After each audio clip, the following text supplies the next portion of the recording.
Olá, muito bom dia, queridos irmãos, paz seja convosco, graças ao Senhor mais um dia, aqui com vocês no canal Reino em Pauta, transmitindo uma mensagem de fé.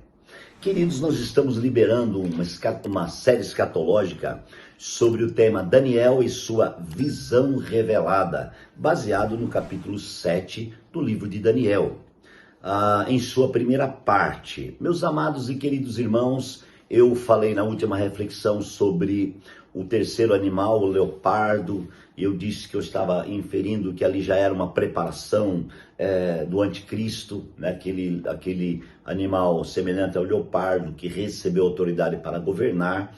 E a sequência do versículo 8, amados irmãos, diz o seguinte, verso 7 final e 8, capítulo 7 Daniel, verso 7 e 8 diz assim: em minha visão à noite eu vi outro grande animal, aterrorizante, assustador, poderoso, tinha grandes dentes de ferro, com os quais despedaçava e devorava vítimas, pisoteava tudo que sobrava. Era diferente de todos os animais anteriores, ele tinha 10 chifres. 10 chifres.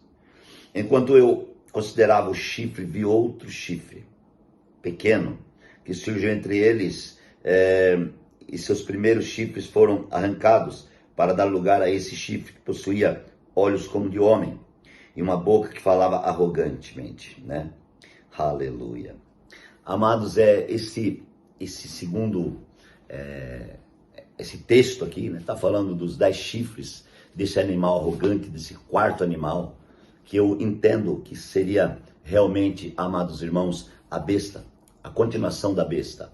Nós sabemos no livro de Apocalipse, está escrito, haverá duas partes. Haverá uma primeira parte de 3 anos e meio da grande tribulação e depois a segunda parte. Nos primeiros 3 anos e meio será manifestada o anticristo, a besta número 1, que agirá não como alguém que vai destruir em primeiro momento, mas alguém que vai tentar unir, alguém que vai mostrar uma unidade falsa.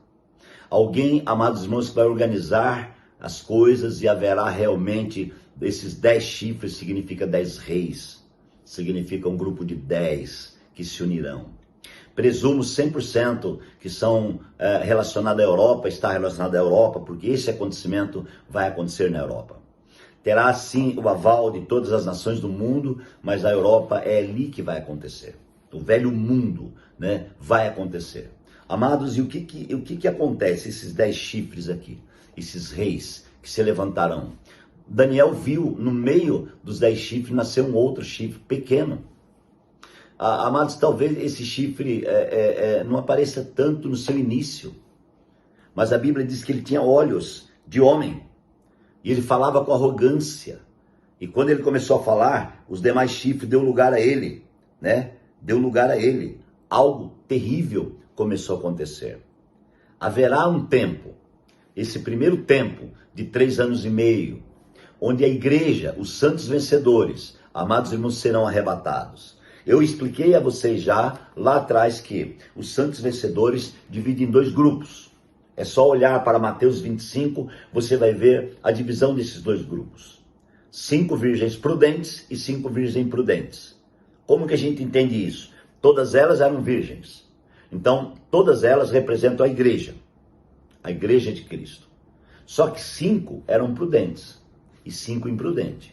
Se você tiver uma visão panorâmica da igreja de Cristo hoje e conseguir olhar, e se você conseguisse ter a revelação e olhar para dentro das pessoas, você ia ver que era como a água e o óleo, havia uma divisão, sim. Uma parte é prudente, outra parte não. Uma parte é apenas crente, outra parte é cristão. Qual que é a diferença do crente e do cristão? O crente é aquele que apenas crê. O cristão é aquele que é parecido com Cristo. Ou posso mudar essa frase, é aquele que é parecido com o seu Deus. Então, amados, não vale a pena ser apenas crente. Todo mundo diz eu creio. Todo mundo diz eu amo Deus. Mas onde que está a realidade disso? Onde tem verdade nisso? Né? Então Mateus 25 é uma palavra que eu sempre cito, porque ali está muito claro, entre 10, 5 subiu para encontrar com o noivo e 5 não subiu. Só que todos eram cristãos. E não vai ser diferente. Nos primeiros 3 anos e meio da ação da besta número 1, que iniciou com essa visão do leopardo, prosseguiu depois os 10 chifres e a aparência do chifre menor.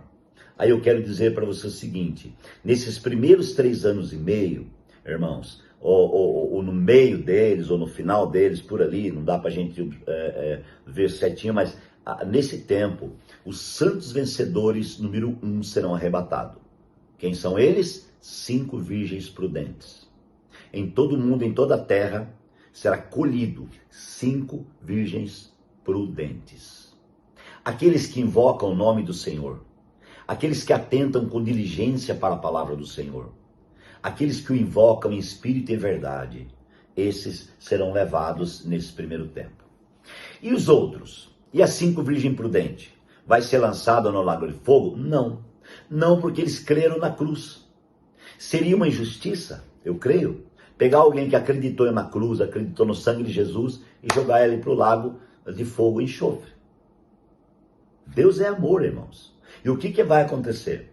No segundo 3 anos e meio, quando vai se apoderar do governo a besta, esse chifre, pequeno, que se levantou no meio dos 10, em seu segundo estágio, ele vai se levantar, ele é arrogante, dentro dele tem arrogância, tem soberba, ele é a imagem de Satanás, ele é a imagem de Lúcifer, e ele vai se levantar.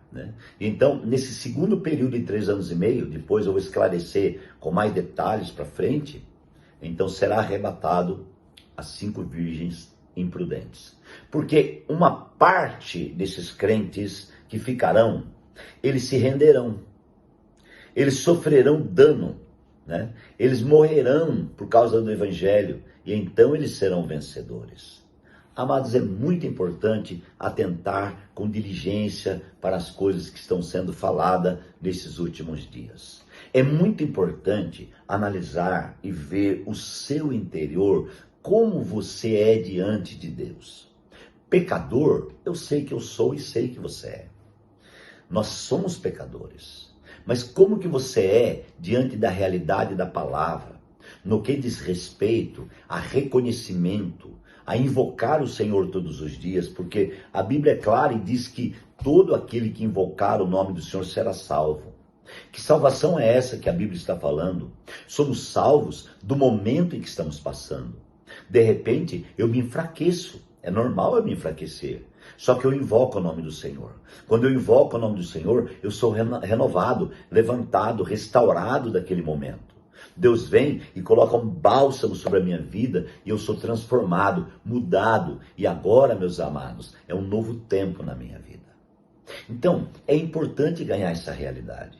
Porque enquanto o homem acha que ele é, enquanto o homem, amados, dentro dele, com sua soberba, ele diz: eu sou cristão, e o melhor cristão, dou testemunho, sou fiel, sou não sei o que, sou não sei o que, ele está em fel de amargura. Lúcifer cometeu esse erro. Ele começou a achar que ele era o mais bonito, o mais lindo, o governo melhor. Então ele agora se levanta e se opõe quem? A Deus. Ele tenta ser igual a Deus ou maior que Deus. E então Deus o expulsa. A soberba não cabe para um cristão. A arrogância é síndrome de Satanás. É síndrome da besta. Amados, precisamos atentar com diligência como tem sido a nossa vida nesses últimos dias. O propósito dessa palavra não é transmitir conhecimento para alguém dizer: ganhei o conhecimento, agora vou falar do meu conhecimento. Não, o propósito dessa palavra é transmitir vida. E essa vida é resgatadora. Essa vida resgata, essa vida levanta, essa vida, amados irmãos, purifica, porque esta vida é Cristo em você. Cristo é a vida de Deus em você e em mim. É a vida de Deus que transforma o meu ser e que me levanta para ser novo todos os dias, todas as manhãs. Então este é o propósito. Então vamos lá, amados irmãos, voltar ao texto para concluir essa reflexão. Diz então, amados irmãos, que esse chifre pequeno possuía olhos como olhos de um homem e uma boca que falava com arrogância.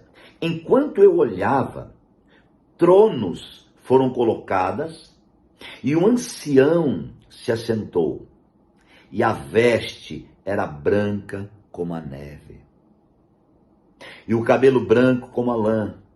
Seu trono era envolto em fogo, e as rodas do trono estavam em chamas. Mas o trono tem roda? Tem. É só você ler o livro de Ezequiel. Você vai ver a visão dos 4 seres viventes. Você vai ver que Ezequiel viu 4 rodas, né, que giravam. E dentro das rodas tinha olhos. A igreja, né, ela tem um propósito. Irmãos, quando você fala em ancião, você entende o quê? Você entende alguém de idade, não é? O ancião, uma pessoa madura. Então se entende, fala de maturidade. O que Deus está fazendo na vida da igreja nesses últimos tempos é que ela amadureça, que ela cresça, que ela seja diferente, que ela entenda, que ela compreenda, que ela viva a realidade, né, da maturidade. A maturidade tem uma realidade. A realidade da maturidade é linda. A realidade da maturidade, queridos, é realmente quando você cria uma base. Mas não é uma base humana, é uma base divina, é uma base constitutiva, né, das coisas celestiais dentro de você. É por isso que Paulo, ele disse na sua palavra, se já ressuscitaste com Cristo, pensai nas coisas que são de cima e não nas que são da terra. E Paulo fala porque as que são de cima são eternas, as da terra são passageiras. Então, pense nas coisas do alto, pense nas coisas de cima e viva as coisas de cima. Eu quero levar você, através dessas reflexões, né, escatológicas, a pensar nas coisas de cima. Eu quero que você entenda que você não é da terra. A terra não é sua casa. A terra é sua escola, sua faculdade. Sua casa, queridos, não é aqui. A sua casa, ela está dentro de você, porque aí mora o Senhor, e essa casa, entendeu? Que é o templo de Deus, e que você está aí dentro dela, com o seu espírito, vai ser levado daqui dessa terra. Só basta terminar o curso. Tem gente que já terminou o curso. Meu querido pastor Fernando Zic, por exemplo, terminou o curso na terra. Foi embora. A minha querida pastora Hélia também. A irmã Esther, querida, também. Quantos outros queridos, irmãos, venceram aqui e já foram para lá. Porque terminaram a escola. Eu e você ainda estamos em aula. Aula prática.